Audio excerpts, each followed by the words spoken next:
السلام علیکم ورحمۃ اللہ وبرکاتہ۔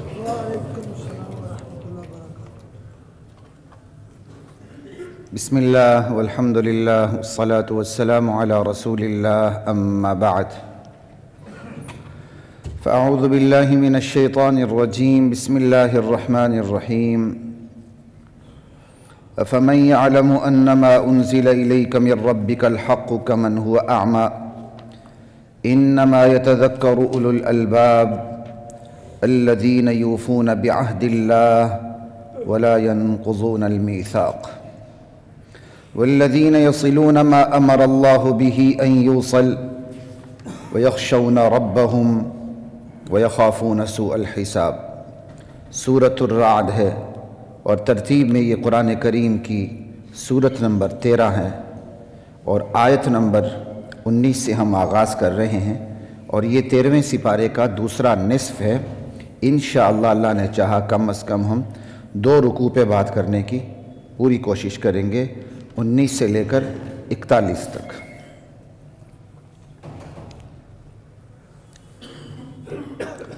افمن یعلم انما انزل الیک من ربک الحق، بھلا وہ شخص جو یقین رکھتا ہے میرے نبی کہ جو کچھ ہم نے آپ کی طرف وحی کیا وہی برحق ہے۔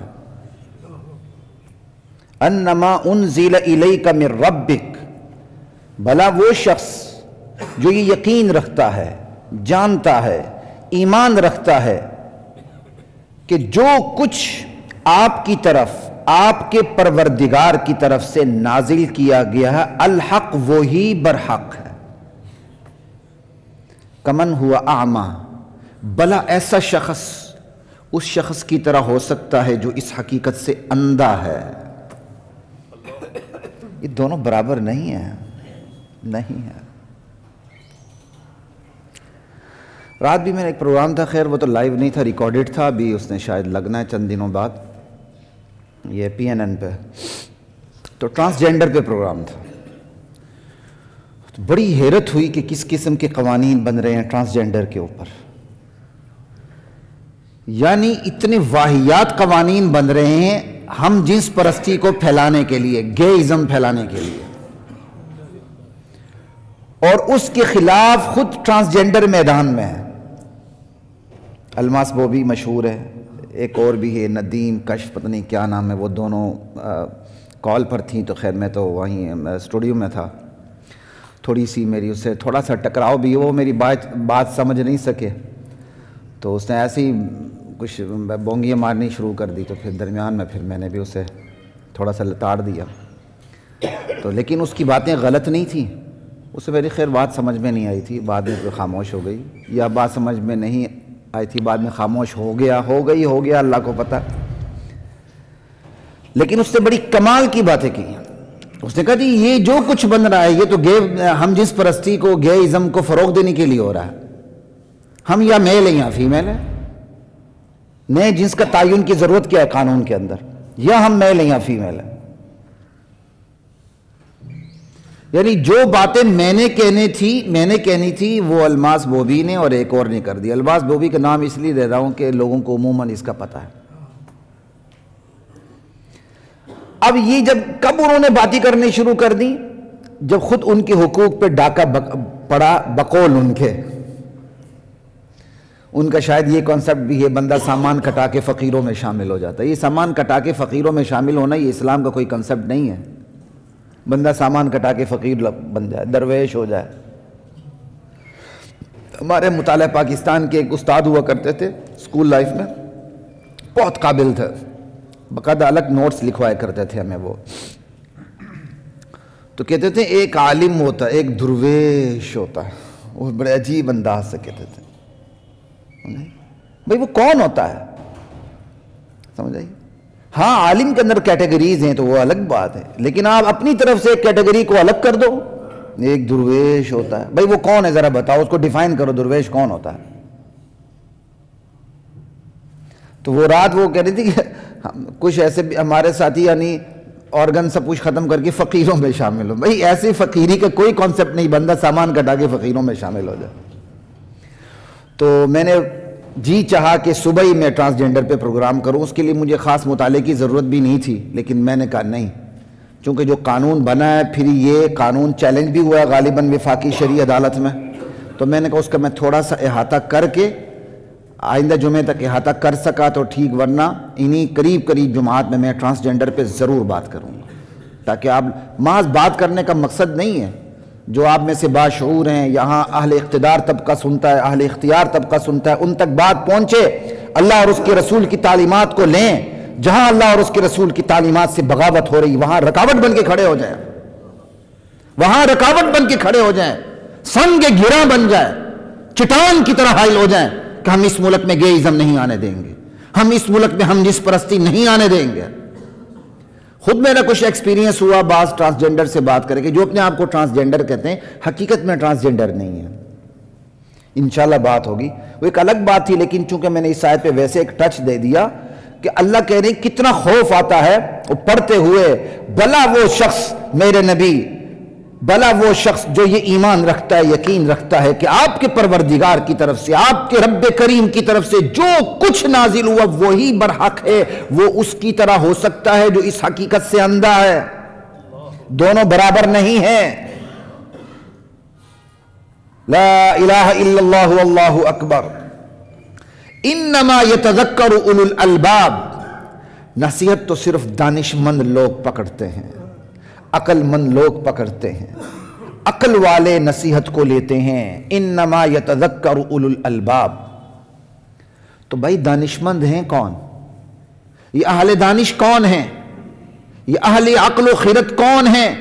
ان کی نشانیاں کیا ہیں؟ تو سنیے ذرا آگے، اگر وہ میرے اور آپ کے اندر موجود ہیں اللہ کا شکر ادا کریں اور مزید اس میں ترقی کی دعائیں کریں، اگر موجود نہیں ہیں تو فکر کریں کہ اللہ تعالیٰ نے جن کو عقل والا کہا ہے ان کی صفات کیا ہیں۔ اس کا مطلب جو صفات جس میں جس قدر نہیں ہے اس قدر اس کی عقل مسخ ہے، وہ بے عقل ہے، وہ اللہ کے نزدیک پاگل ہے، دیوانہ ہے، مجنون ہے، بڑے وہ لوگوں کے سامنے چنگا بلا ہے، بڑے لوگوں کے سامنے وہ بڑا دولت مند ہے، اختیارات ہیں، اقتدار ہے، سب کچھ ہے، اللہ کی نظر میں وہ پاگل سے بدتر ہے۔ تو سنیے وہ کون ہے، آگے اسی کی وہی صفات آ رہی ہیں، انہی صفات کو سامنے رکھتے ہوئے میں نے آج ان آیات کا انتخاب کیا آپ کے سامنے۔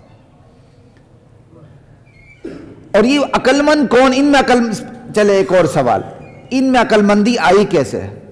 ان کی سیرت و کردار میں یہ نکھار آیا کیسے؟ یہ رنگ بھرا کیسے؟ یہ نکھر کر نتھر کر ستھر کر سامنے سدھر کر سامنے آئے کیسے؟ اس لیے کہ انہوں نے یہ حقیقت اپنے دل و دماغ میں پیوست کر لی، رچا بسا لی کہ ہمارے نبی پر اللہ کی طرف سے جو کچھ نازل ہوا وہی برحق ہے، اور حق نام چیز کی دنیا میں کوئی چیز موجود ہی نہیں۔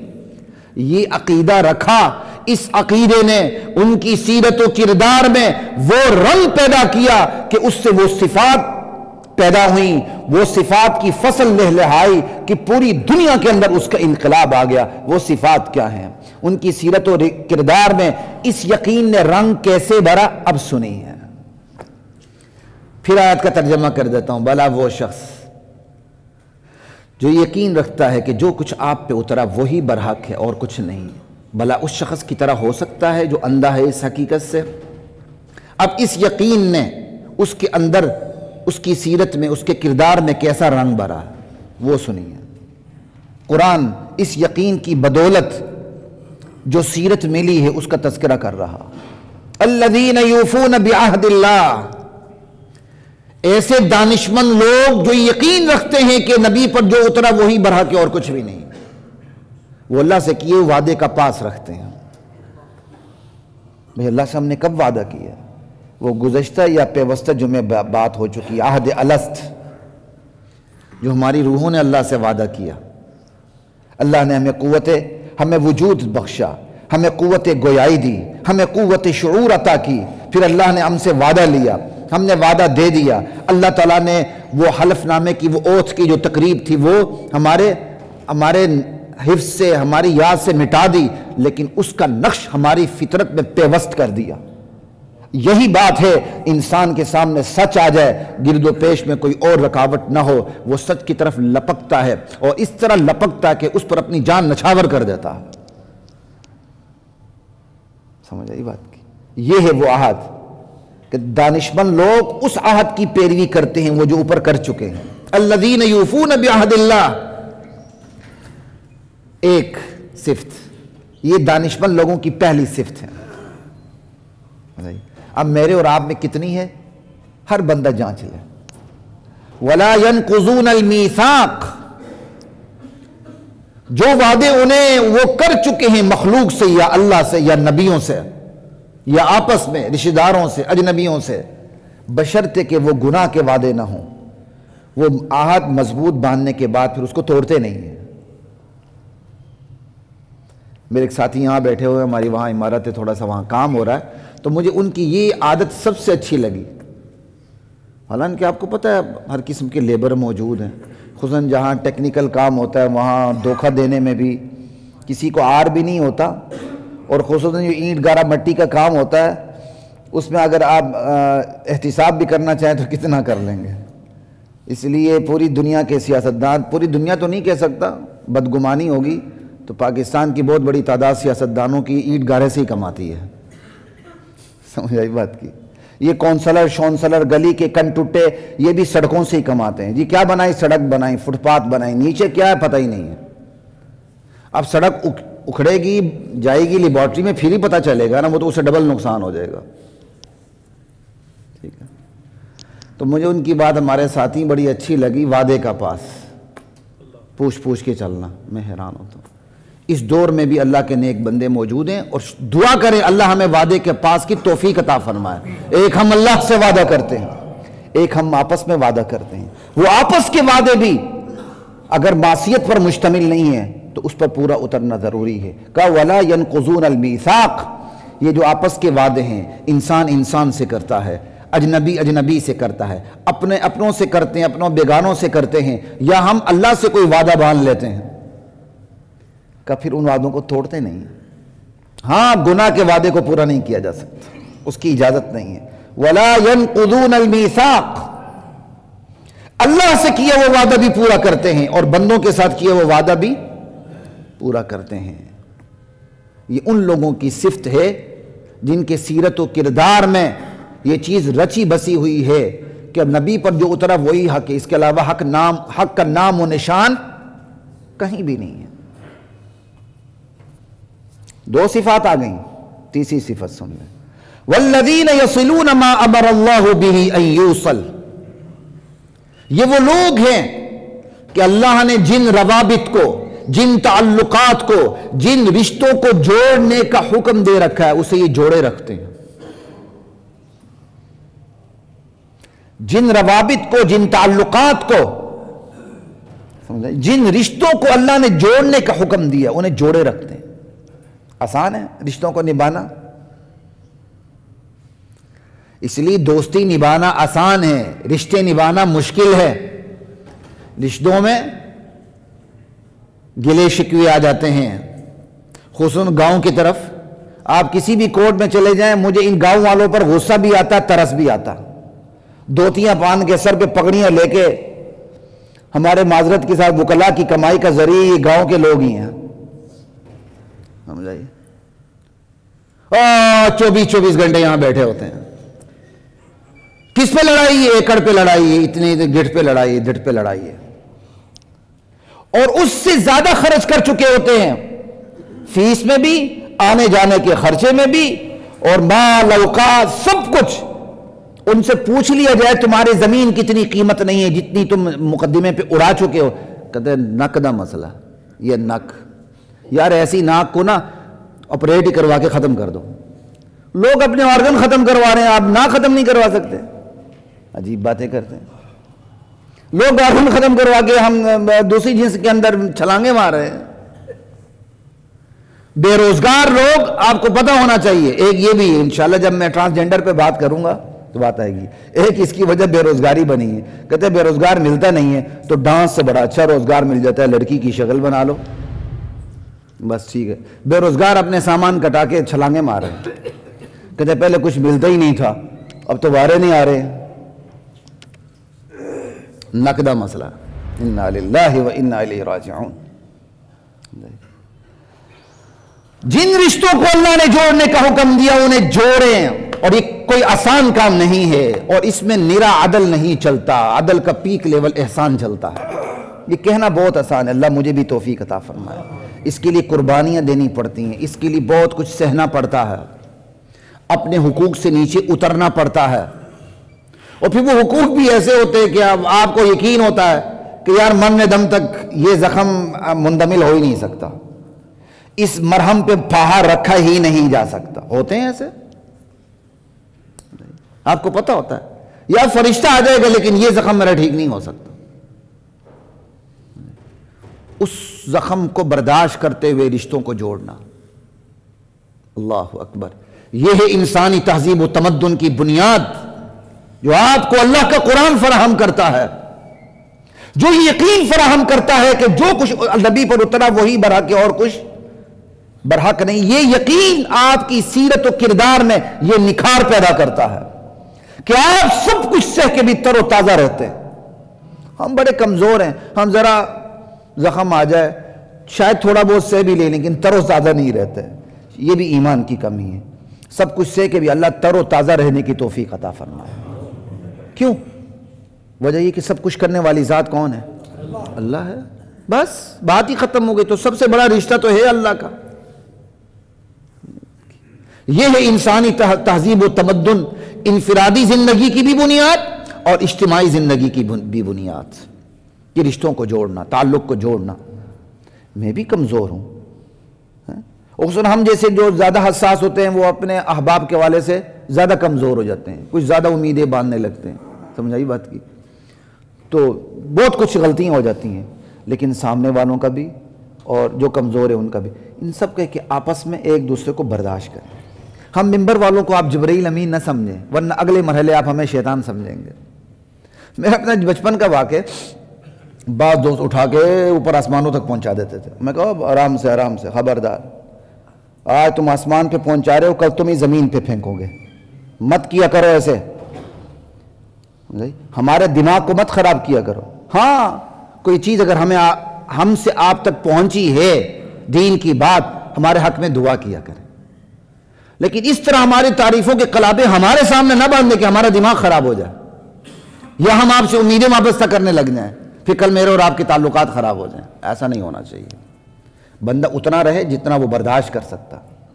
تو خیر بات ہو رہی تھی رشتوں کے اوپر، رشتوں کو جوڑنے کی کوشش کریں، چاہے میرے اور آپ کا رشتہ ہو، خطیب اور مقتدی اور مقتدیٰ کا ہو، بہن بھائیوں کا ہو، والدین اور اولاد کا ہو، اجنبی اور بیگانے کا ہو، یہاں تک کہ ہمسایوں کا ہو۔ اور مشکل ترین رشتوں میں سے ایک رشتہ ہمسائے کا ہوتا ہے، مشکل ترین رشتوں میں سے ایک رشتہ ہمسایوں کے ساتھ ہوتا ہے۔ اللہ اچھے ہمسائے نصیب فرمائے، آسان نہیں ہوتا۔ لا الہ الا اللہ واللہ اکبر۔ آگے چلتا ہوں، یہ تو وقت دوڑ لگا رہا ہے۔ وَيَخْشَوْنَ رَبَّهُمْ، چوتھی صفت کیا ہے؟ وہ اپنے پروردگار سے ڈرتے رہتے ہیں۔ یہ نہیں کہا وَيَخْشَوْنَ الْعَزِيزِ وَيَخْشَوْنَ اللَّهِ، اللہ سے جلال چھلکتا ہے، کہا ربہم، ربوبیت کے اندر پیار ہے، پالنے والا، جس وقت جو مناسب ہے وہ عطا کرنے والا، ڈرنا اس سے ہے۔ پھر خشیت کا ایک معنی بعض مفسرین نے یہ بھی کیا، خشیت وہ ہوتی ہے، وہ خوف ہوتا ہے جس کے اندر محبت ہوتی ہے۔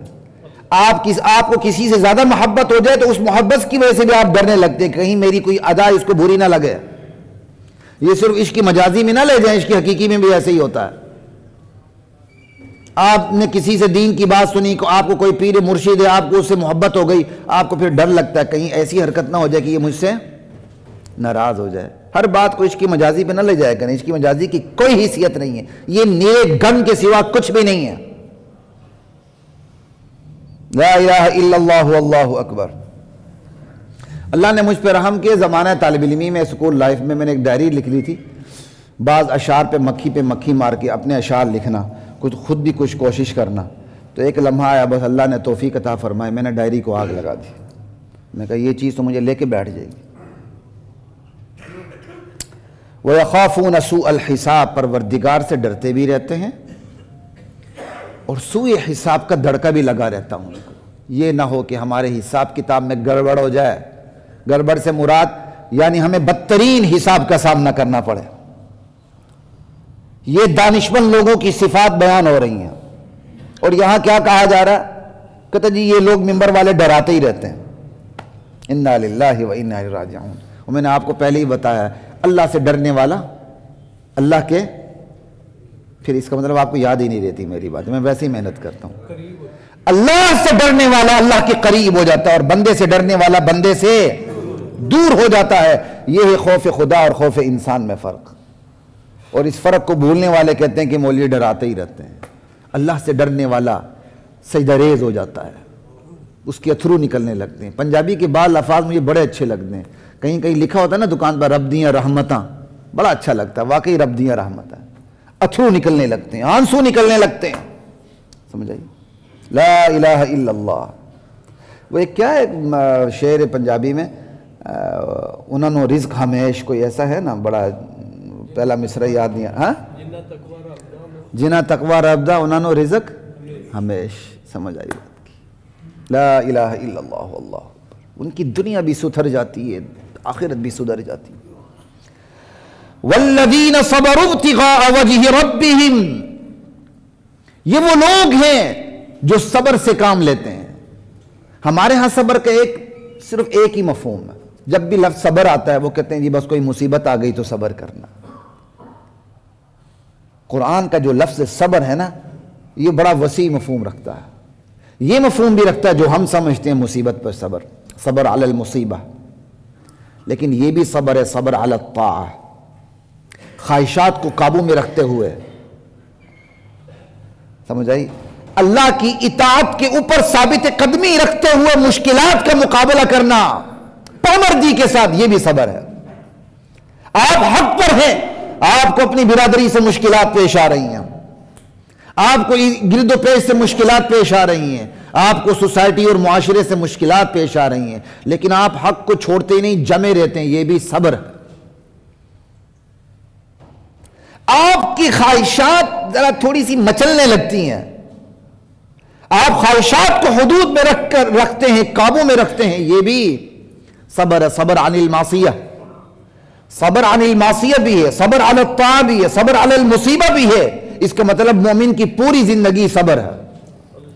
وہ کہیں خواہشات کو قابو میں رکھ کے صبر کرتا ہے، کہیں اپنے میلانات کو حدود میں رکھ کے صبر کرتا ہے، کہیں حق پر جم کر آنے والی مصیبتوں کا مقابلہ کر کے صبر کرتا ہے، اور کہیں خدا نخواستہ اس پر مصیبت آ جائے تو مصیبت میں بھی شرعی طریقہ اختیار کر کے صبر کرتا ہے۔ مومن کی پوری زندگی صبر سے عبارت ہے۔ والذین صبروا، یہ وہ لوگ ہیں جو صبر کرتے ہیں، کیوں؟ ابتغاء وجہ ربی، دنیا کیا کہے گی؟ نہیں، دنیا نہیں۔ آج ہم عجیب قسم کی زندگی گزارتے ہیں، کپڑے بھی وہی پہنتے ہیں، لوگ کیا کہیں گے؟ یا ہماری بہت بڑی تعداد بیویوں سے ہی کپڑے پسند کرواتی ہے۔ ویسے میری کمزوری، میں نے تو آج تک کبھی ویسے کپڑے پسند بیوی سے نہیں کروائے۔ اور بیوی عورت ہے، آپ مرد ہیں، اچھا آپ اچھا بھلا کپڑا بھی پہن لے، بیوی کہہ دی نہ، تو بندہ ایسا غیر مطمئن ہو جاتا ہے، جتنا اچھا مرضی وہ نہ بلی حسین لگ رہا ہو، وہ کہتا ہے میں تو دنیا کا بدصورت انسان ہوں۔ کیوں؟ بیوی کا فتویٰ آ چکا ہے مفتی اعظم کا۔ اتنا بھی لم لیٹ نہیں ہونا چاہیے، لیکن جابر بھی نہیں ہونا چاہیے۔ خیر الامور اوسطها، سمجھ آئی بات کی؟ جب تک بیوی آ کے ٹیشن میشن کر کے سامنے نہ کرے، یہ ڈراموں نے ہمیں چیزیں سکھا دی ہیں نا، یہ ڈراموں کی زندگی چیزیں حقیقی زندگی میں نہیں ہوتی ہیں، وہ خواہ مخواہ ہم ان کو کاپی کر کے اپنے آپ کو مشکلات میں ڈالتے ہیں۔ وہی عربی کا محاورہ ہے، شادی کیا ہے؟ سرور شہر، ایک مہینے کا سرور ہے، قصور ظہر، پھر کمر ٹیڑھی ہو جاتی ہے، خموم دہر، پھر زمانے کی مصیبتیں آتی ہیں۔ یہ ساری چیزیں جمع ہوتی ہیں، سمجھ آئی بات؟ صرف ایک چیز کو لے کے نہ بیٹھا کریں۔ اور ڈرامے ہمارا سرور و شارین دکھاتے ہیں، جو پہلی رات والے قصے ہوتے ہیں یا شادی سے پہلے، وہ پوری زندگی وہی دکھاتے رہتے ہیں، ہم راہ ٹپکاتے رہتے ہیں، پتہ نہیں کیا میاں بیوی ہیں، انا للہ۔ حالانکہ سب زیادہ طلاقیں ان شوبز کے اندر ہی ہوتی ہیں، یہ کبھی ہمیں حقیقت نظر نہیں آئی۔ سب سے زیادہ ڈیورس کی جو ریشو ان کے اندر ہے، اور سب سے زیادہ ڈیورس کی ریشو جو ہے وہ لو میرج کے اندر ہے. جو حقیقتیں ہم ان کو نظر انداز کر دیتے ہیں, جو ڈرامے ہیں ہم ان پر ایمان لاتے ہیں. ایسا نہیں ہونا چاہیے. والذین صبروا, یہ وہ لوگ ہی جو صبر کرتے ہیں. کس کے لیے؟ دنیا کو دیکھ کر. دنیا کیا کہے گی؟ نہیں, ابتغاء وجہ ربہم, رب کی رضا پانے کے لیے, رب کی رضا جوئی کے لیے بس. والذین صبروا ابتغاء وجہ ربہم واقاموا الصلاۃ, دانشمند لوگ کون ہیں؟ جو نماز قائم کرتے ہیں. اس کا مطلب جو نماز قائم نہیں کرتے, رب ان کو عقل مند نہیں سمجھتا, پاگل ہی سمجھتا ہے. جو اپنے محسن کی ناشکری کرے وہ پاگل ہی ہوتا ہے بھائی. دنیا اس کو چنگا بھلا کہے, ہوشیار کہے, بڑا ایکٹیو کہے, بڑا ہوشیار کہے, اللہ کی نظر میں وہ پاگل ہے, کیونکہ وہ نماز نہیں پڑھتا. اللہ اکبر. وہ ایک سوشل میڈیا پہ ایک جملہ مجھے بڑا پسند آیا. کہتے ہیں مصروف زندگی نماز کو مشکل بنا دیتی ہے, لیکن نماز مصروف زندگی کو آسان بنا دیتی ہے. کیا بات ہے, کیا بات ہے. مصروف زندگی نماز کو مشکل بنا دیتی ہے, لیکن نماز مصروف زندگی کو بھی آسان بنا دیتی ہے. چاہتے ہیں سکون, چاہتے ہیں برکتیں ہی برکتیں, نماز کو اس کے وقت پہ پڑھا کریں. وَأَقَامُوا الصَّلَاةَ وَأَنفَقُوا مِمَّا رَزَقْنَاهُمْ سِرًّا وَعَلَانِيَةً. دانشمند لوگ کون ہیں؟ ان کی ایک اور صفت, جو خرچ کرتے ہیں. جہاں پوشیدہ خرچ کرنا بہتر ہو وہاں پوشیدہ خرچ کرتے ہیں. جہاں سب کے سامنے دے کر خرچ کرنا ہو, یار میں اتنا خرچ کر رہا ہوں تاکہ اگلے کو بھی ایک کیا کہتے ہیں, کیا آگہی اور تھوڑی سی وہ کیا ہو یار, جو بھی ہو, اب تیزی میں ہوں, وقت گزر رہا ہے. تو جہاں علانیہ خرچ کرنا ہو تو وہ علانیہ خرچ کرتے ہیں تاکہ دوسروں کو ترغیب ملے. سمجھ آئی بات کی؟ سرًا وعلانیہ وانفقوا مما, اور خرچ بھی کس سے کرنا ہے؟ جو ہم نے رزق دیا ہے. اللہ کو اپنی ساورنٹی کتنی عزیز ہے, اپنی ربوبیت کتنی عزیز ہے. ہمیں اللہ کہتا ہے جو ہم نے دیا ہے, اور کوئی نہیں دے سکتا, نہیں دے سکتا کچھ بھی کوئی. لا الہ الا اللہ واللہ اکبر. یقین رکھیں کوئی نہیں دے سکتا, اور اپنے بچوں کا ذہن بنائیں, کوئی نہیں دے سکتا. اپنے گھر کا ماحول بنائیں, ایسا ماحول بنائیں گے گھر کے بچے ہی مفتی بننا شروع کر دیں گے انشاءاللہ. تحدیث بن نعمت کے طور پر ذکر کرتا ہوں. چھوٹا بچہ ہے, 4 اور 5 سال کے درمیان ہے میرا چھوٹا سب سے. تو آئے وہ میرے کمرے میں آیا, میں جمعے کے لیے نکلنے کے لیے تیار تھا. مجھے کہنے لگا جی اس کے ماموں آئے ہوئے ہیں, تو کہنے لگا کہ جی ماموں جان نے نا داڑھی کاٹی ہے. اس کی سنت پوری ہے ماشاءاللہ, نوجوان لڑکا. تو کینچی ایسا کہا تھا. میں نے کہا ٹھیک ہے, صحیح کیا. کوئی مونچھوں کی بھی بات کی اس نے داڑھی کے, ماموں یہ کہہ رہے ہیں. اب میرے وہم و گمان میں نہیں, بچہ آگے سے کہتا ہے بابا جان داڑھی کاٹنا گناہ نہیں ہے. اب اس کو کس نے بتایا کہ داڑھی کاٹنا گناہ ہے؟ یہ ماحول بتا رہا ہے, یہ فطرت سلیمہ ہے, یہ ہے فطرت سلیمہ. وہ 4 سے 5 سال کے درمیان والا بچہ جو پوری باتیں بھی نہیں کرتا, وہ کہتا ہے کہ داڑھی کاٹنا تو گناہ ہے. پھر میں نے کہا نہیں, اب اس کو میں مسئلہ سمجھا دیتا ہوں. میں نے کہا دیکھو بیٹا, یہ ہے داڑھی. اب اس کی جو نیچے ہوگی نا اس کو کاٹنا گناہ نہیں, اس سے جو اوپر ہوگی نا اس کو کاٹنا گناہ ہے.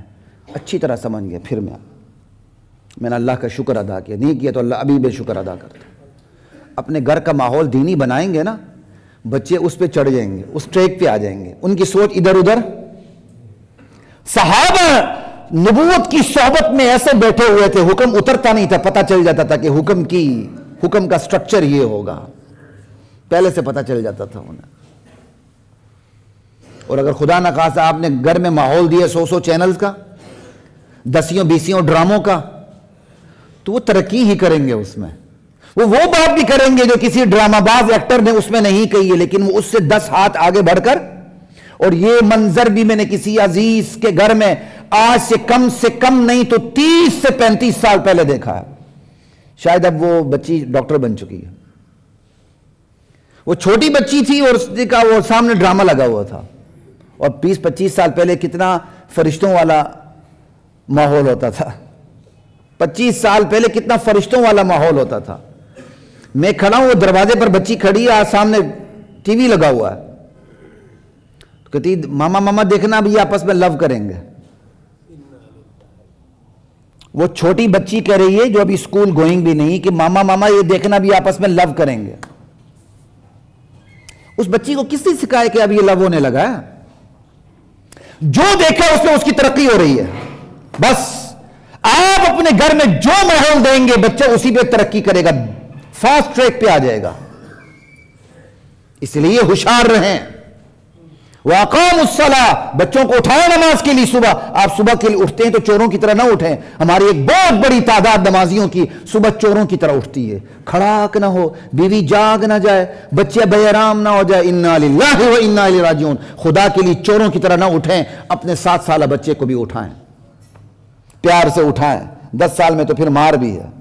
نماز پڑھائیں اسے. اللہ کا فرما بردار ہوگا، اللہ کا وفادار ہوگا تو انشاءاللہ آپ کا بھی وفادار ہوگا. آپ کو سیدھے اولڈ ہوم نہیں پہنچائے گا وہ بچہ. اور خدا نخواستہ اپاہج ہوگے، وہ آپ کی گندگی کو اپنے ہاتھ سے صاف کرنا اپنا اعزاز سمجھے گا، نہیں تو وہ آپ کے کھانستے کو بھی برداشت نہیں کرے گا.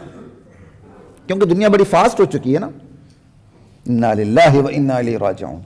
وَأَنفَقُوا مِمَّا رَزَقْنَاهُمْ سِرًّا وَعَلَانِيَةً وَيَدْرَؤُونَ بِالْحَسَنَةِ السَّيِّئَةَ. یہ دانشمند لوگ کیا کرتے ہیں؟ پھر برائی کو دور کرتے ہیں نیکی سے. اگلا برائی کر رہا ہوتا ہے اس برائی کو نیکی سے ہٹا دیتے ہیں. ظلم کا جواب عدل سے دیتے ہیں، فضل سے دیتے ہیں، رحمت سے دیتے ہیں. انتقام نہیں لیتے. ایک حد تک انتقام بھی لیا جا سکتا ہے، وہ یہاں موقع نہیں. وَجَزَاءُ سَيِّئَةٍ سَيِّئَةٌ مِثْلُهَا. لیکن معاف کرنا زیادہ بہتر ہے. حضرت عمر رضی اللہ تعالی عنہ کا قول ہے، جو تمہارے ساتھ معاملہ کرتے ہوئے اللہ سے نہ ڈرے، اس بہترین انتقام یہ ہے کہ تم اس کے ساتھ معاملہ کرتے ہوئے اللہ سے ڈرو. کیا بات ہے! جو تمہارے ساتھ معاملہ کرتے ہوئے اللہ سے نہ ڈرے اور تم اس کے ساتھ معاملہ کرتے ہوئے اللہ سے ڈرو. ہاں اسلام تو ہے، مسلمان کہاں ہے؟ یہ ہے ہمارا اسلام جس سے ہماری زندگیاں خالی ہو چکی ہیں. اور مغرب نے چند اصول ہم سے لے لیے تجارت کے طور پر، عبادت کے طور پر نہیں، تجارت کے طور پر. اور کامیاب بھی ہو رہے ہیں اور ہم بدنام بھی ہو رہے ہیں. اور ہمارے بہت سے لوگوں کو غلط فہمی ہو رہی، بس کلمہ پڑھنے کی دیر ہے وہ مسلمان ہیں. ان کے اندر جو غلاظت بھری ہوئی عقیدے کی اس پر نظر نہیں ہے، چند اخلاقیات پر نظر ہے. وہ انشاءاللہ پھر کبھی موقع آئے گا تو اس غلط فہمی کو بھی دور کریں. وہ اخلاقیات ہمارے بارے میں کیوں نہیں ہے ان کی؟ ہمیں کیوں وہ گاجر مولی کی طرح کاٹتے ہیں؟ یہ مالیاتی ادارے دنیا کے سارے کن کے ہیں؟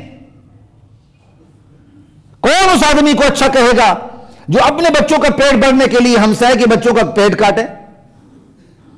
پسماندہ ممالک کا پیٹ کاٹ کے، مالیاتی اداروں کا غلام بنا کے، ٹیکس کی صورت میں سب کو نچوڑ کے ہم سے لے جا کے اپنے ملک کے اندر ویلفیئر اسٹیٹ قائم کرنا، یہ کون سے کمال کی بات ہے؟ لیکن بہرحال ہم سے تو اچھے ہیں نا بھائی، بعض معاملات میں، ایمان کے معاملات میں نہیں. اور پھر موقع انشاءاللہ کبھی اس پہ بات کریں گے. لا الہ الا اللہ واللہ اکبر. میں تو چاہ رہا تھا 2 رکوع پہ بات کروں، یہاں ایک ہی رکوع پہ بات ختم ہو رہی، کیا کروں؟ اولئک لہم عقبی الدار. یہ ہیں وہ صفات جن کی وجہ سے ان کو جنت کا ٹھکانہ ملے گا. ایسی صفات والوں کو اللہ تعالیٰ ان صفات کا مصداق بننے کی مجھے اور آپ کو بھی توفیق عطا فرمایا. والذین جنات عدن. اور یہ جنت کا ٹھکانہ کیا ہے؟ جنات عدن، جنات اقامت، ہمیشہ رہنے کے باغات ہیں. اب یہ عام سنتے نا ہمیشہ رہنے کے باغات ہیں، ہاں بغیر ہی کسی کیا کہتے ہیں تڑپ اور طلب کے نکل جاتے ہیں. ہاں جنت کا ذکر ہے. یار اس جنت کو کم سے کم اپنے فارم ہاؤس جتنا بھی سمجھو جو حاصل نہیں کیا، جس کے خواب دیکھتے ہو آپ لوگ میرے سمیت. فارم ہاؤس کا ہو جائے تو سارے کے چکنے ہو جائیں گے. فارم ہاؤس آج آپ کہ آپ کو فارم ہاؤس فلاں فری ملنے لگا ہے تو اس طرف جاتے ہوئے پتہ نہیں کتنے مر جائیں گے درمیان میں، ایک دوسرے کے پاؤں کے نیچے آئیں گے. یا فارم ہاؤس ہی سمجھ لو کم سے کم جنت کو. جنات باغات ملیں گے رہنے کو. یہاں کے فارم ہاؤسز کی کیا قیمت ہے؟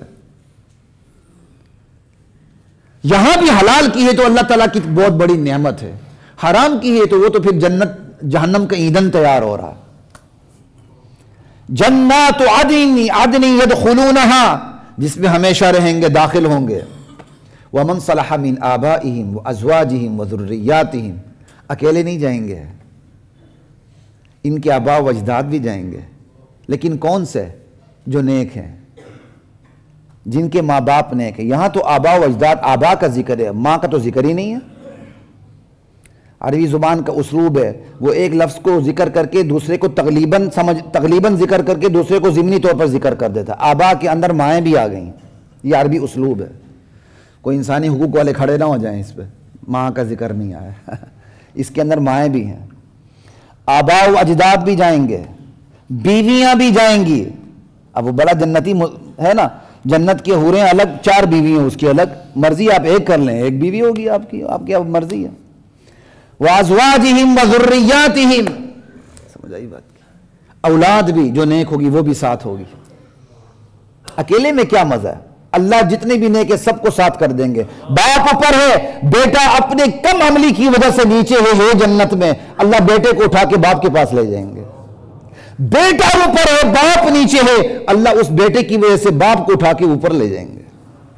اللہ اکبر۔ وَمَنْ صَلَحَ مِنْ آبَائِهِمْ وَأَزْوَاجِهِمْ وَذُرِّيَّاتِهِمْ وَالْمَلَائِكَةُ يَدْخُلُونَ عَلَيْهِمْ مِنْ كُلِّ بَابٍ، اور فرشتے ہر دروازے سے داخل ہو کے نثار ہو رہے ہوں گے۔ آج ہم نثار ہوتے ہیں دوسروں پر، فرشتے وہاں گفٹ لے کے، تحائف لے کے ہر دروازے سے داخل ہوتے ہوئے میرے اور آپ کے اوپر نثار ہو رہے ہوں گے انشاءاللہ۔ اور پھر کیا کہیں گے؟ سلام علیکم، ارے یہ سلامتی تمہیں مبارک ہو، بما صبرتم، آج یہ جو تمہیں سلامتی ملی ہے نا، یہ صبر کی وجہ سے ملی ہے۔ صبر کیا؟ خواہشات کو قابو میں رکھنا، اپنے میلانات کو حدود کا پابند کر دینا، گناہوں سے بچنا، مصیبت پر صبر کرنا، مشکلات کا مقابلہ کرنا، حق پر جمے رہنا، بڑے سے بڑی دھمکی آ جائے پیچھے نہ ہٹیں۔ یہاں کوئی توڑا دیتا ہے، توڑے سے کوئی نہ مانے تو کوڑا دیتا ہے۔ اس ڈنڈے کے سائے تلے ہم ایک ہیں، ہم ایک ہیں، ایسا نہیں ہونا چاہیے۔ اس ڈنڈے کے سائے تلے جب ہوگی تو بات بنے گی انشاءاللہ۔ یہ قوم چونکہ ڈنڈے کے بغیر سنورتی نہیں، اس لیے ہمارے ڈنڈے میں بھی ڈنڈا ہے، لا الہ الا اللہ۔ اس لیے کیا کہتے ہیں، صرف ڈنڈے سے جو سدھرے وہ تو کوئی سدھرنا ہی نہیں ہے نا۔ اس قوم کا مزاج ہی ڈنڈے سے سدھرنا ہوتا ہے، تو پھر ڈنڈا گاہے بگاہے اوپر نیچے، پڑھے لکھوں پر، با اختیاروں پر، ان پڑھوں پر آتا رہتا ہے۔ یا خدا کا عذاب بن کے آتا ہے یا خدا کی رحمت بن کے آتا تو رہتا ہے نا، بس یہ ہمارے اعمال ہیں، جیسے اعمال ویسے ہی کام ہوتا ہے۔ لا الہ الا اللہ۔ سلام علیکم بما صبرتم فنعم عقبی الدار والذین ینقضون عہد اللہ من بعد میثاقہ، وہ لوگ جو اللہ سے کیا وعدہ توڑتے ہیں۔ اوپر ہم نے وعدہ کیا ہے، ساری باتیں گزر چکی ہیں، اب ریپیٹ کا موقع نہیں۔ جو اللہ سے کیے وعدے کو توڑ دیتے ہیں، بندوں کے ساتھ کیے وعدے کو توڑ دیتے ہیں، انسانوں کے ساتھ کیے وعدے کو توڑ دیتے ہیں۔ وَيَقْطَعُونَ مَا أَمَرَ اللَّهُ بِهِ أَن يُوصَلَ، جن رشتوں کو اللہ نے جوڑنے کا حکم دیا انہیں توڑتے ہیں، انہیں توڑتے ہیں۔ جن رشتوں کو اللہ نے جوڑنے کا حکم دیا انہیں توڑتے ہیں۔ وَيُفْسِدُونَ فِي الْأَرْضِ، زمین میں فساد مچاتے ہیں۔ بالکل یہ آیات اوپر کی آیات کے مد مقابل ہیں۔ اوپر کا جو رشتوں کو جوڑتے ہیں رب سے خوف کھاتے ہیں، یہاں کا جو رشتوں کو توڑتے ہیں اور فساد مچاتے ہیں۔ اس کا مطلب جو رب سے خوف نہیں کھاتا وہ فساد فی الارض کا مرتکب ہوتا ہے، جتنا خوف نہیں کھائے گا اسی مقدار میں وہ فساد فی الارض کا مرتکب ہوتا ہے۔ آج ہمارا معاشرہ اس نہج پہ پہنچ چکا ہے، کلمے کی بنیاد پہ بننے والی ریاست میں شراب خانے مضبوط سے مضبوط تر ہو رہے ہیں، اور اللہ کے گھرانے کمزور سے کمزور تر ہوتے جا رہے ہیں۔ ایسا ہے کہ نہیں؟ ذرا کوئی شراب خانوں کو ہاتھ تو لگا کے دیکھے، پھر ہی دیکھے اسلامی جمہوریہ پاکستان کا قانون حرکت میں آتا ہے کہ نہیں آتا۔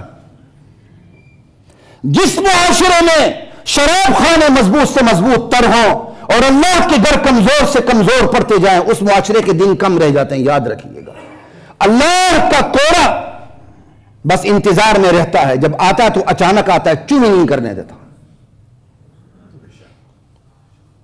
دلائل آپ ہزار دیں کسی اور چیز کی، لیکن ایک رب کی عدالت بھی ہے انشاءاللہ۔ اولئک لہم اللعنۃ ولہم سوء الدار، جو لوگ اللہ سے کیے وعدوں کو توڑتے ہیں، فساد فی اور اس کے مرتکب ہوتے ہیں، ان پر اللہ کی لعنت برستی ہے یہاں بھی وہاں بھی، اور ان کے لیے بدترین ٹھکانہ ہے۔ اور یہ وہ صفات ہیں جن کی بنیاد پر قیامت کے دن عزت و ذلت کے فیصلے ہوں گے۔ جہاں تک بات ہے دولت کی، تو مشرکین مکہ کے ہاں بھی دولت ہی معیار تھا، جس کے پاس دولت تھی وہ بڑا عزت والا، جس کے پاس دولت نہیں تھی وہ کمی کمین ہوتا تھا۔ کہا اللہ یبسط الرزق لمن یشاء ویقدر، ارے دولت یہ تو اللہ کسی کو نفع تلا دیتے ہیں، کسی کو زیادہ دیتے ہیں، کسی کو کم دیتے ہیں، کسی کو بڑھا کے دیتے ہیں، یہ کوئی عزت ذلت کا معیار نہیں ہے۔ وَفَرِحُوا بِالْحَيَاةِ الدُّنْيَا، اس دنیا کو عزت ذلت کا معیار سمجھنے والے دنیا کی زندگی پر اترانے لگتے ہیں، اور حقیقت میں اس دنیا کی حیثیت یہ ہے وَمَا الْحَيَاةُ الدُّنْيَا فِي الْآخِرَةِ إِلَّا مَتَاعٌ، دنیا کی زندگی آخرت کے مقابلے میں متاع قلیل ہے، متاع حقیر ہے، متاع الغرور ہے، دھوکے کا سامان ہے، کچھ بھی نہیں۔ بندہ جتنا مرضی کمائے، ایک محلے سے اٹھ کے 1 ایکڑ کی کوٹھی میں فارم ہاؤس میں آ جائے، لیکن آخر اس نے جانا 6 فٹ کے گڑھے میں، 6 گز کی 3-4 گز کی قبر کے اندر جانا ہے، وہاں کیا بنے گا؟ اللہ مجھے اور آپ کو، ہم سب کو سدھرنے کی توفیق عطا فرمائے، آمین یا رب العالمین۔